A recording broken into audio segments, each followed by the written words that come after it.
मेरा लगता है कि अभी बीजेडी का इतिहास खत्म हो गया है। सरकार बढ़िया काम कर रहा है। बीजेपी कम से कम अगले 50 साल के लिए उड़ीसा में है ही, उसका कोई चिंता करने का बात नहीं है। ये बहुत ही चिंता का बात है।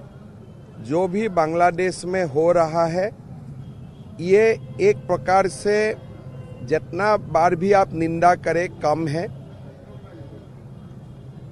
माइनॉरिटीज को कैसे प्रोटेक्शन किया जाते हैं, ये खाली भारत में ही आपको देखेगा। बाकी जितना भी कंट्रीज हो, पाकिस्तान हो या बांग्लादेश हो, कोई जगह में हिंदू का या उस देश का माइनॉरिटीज का सुरक्षा नहीं है। बहुत जो भी बांग्लादेश में हो रहा है बहुत दुख की बात है, बड़ी चिंता का बात है। लेकिन मैं विश्वास करता हूँ प्रधानमंत्री जी कुछ ना कुछ डिप्लोमेटिक रास्ता से कुछ ना कुछ करेगा और हमारे हिंदुओं को सुरक्षा के लिए काम करेगा। आपकी सीमा पे बांग्लादेश है। देखिए, हमारे सीमा पर बांग्लादेश है। चिंता इसलिए ज़्यादा है, हमेशा चिंता होते हैं। मैं बांग्लादेश का हिंदू, जो हमारे हिंदू है, प्रार्थना ही कर सकता हूँ। उनका साथ हम लोग खड़ा है और मैं ये भी निश्चित हूँ कि प्रधानमंत्री जी ने अभी अभी हमारे फॉरेन सेक्रेटरी को वहाँ भेजे थे और मैं जरूर विश्वास करता हूँ कि वहाँ में भी प्रधानमंत्री जी का कूटनैतिक पहलू से जरूर शांति आएगी। सर, इसी संकट के टाइम पे अभी विरोधी क्यों चुप है? राहुल गांधी क्यों चुप है? देखिए, राहुल गांधी हो या जो कांग्रेस का इंफ्रास्ट्रक्चर हो, ये कभी हिंदू का पक्ष में है ही नहीं और यही लोगों का कारण हमारा देश में भी अस्थिरता आते हैं। तो ये लोग कभी हिंदू का नहीं थे, आज भी नहीं है और भविष्य में भी वो लोग हिंदू समाज के लिए काम नहीं करेगा, ये तो पक्का बात है।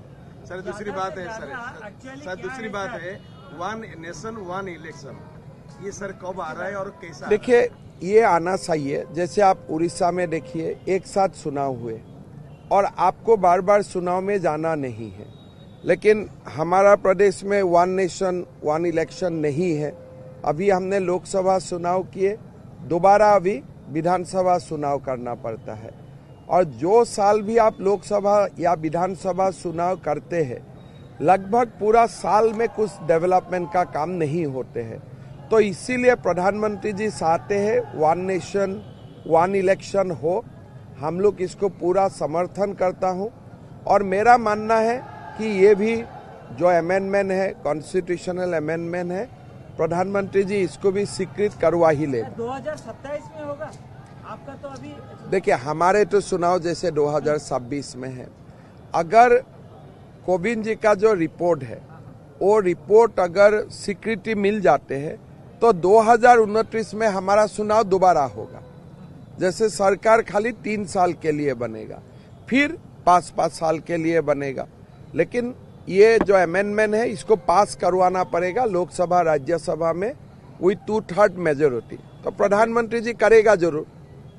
सर, दोबारा आज आप आए थे जगन्नाथ धाम मूल पीठ में, अभी दीघा में जगन्नाथ जी का मंदिर इनॉग्रेशन हो रहा है। देखिए, जहाँ जगन्नाथ जी विराज करता है वही तो जगन्नाथ का मतलब ये स्थान, और बाकी तो ये तो स्वर्ग है ना, ये तो वैकुंठपुरी है। तो यहाँ जो है यहाँ ही रहेगा। इसका आप कहाँ से आप कहाँ लेके जाएगा?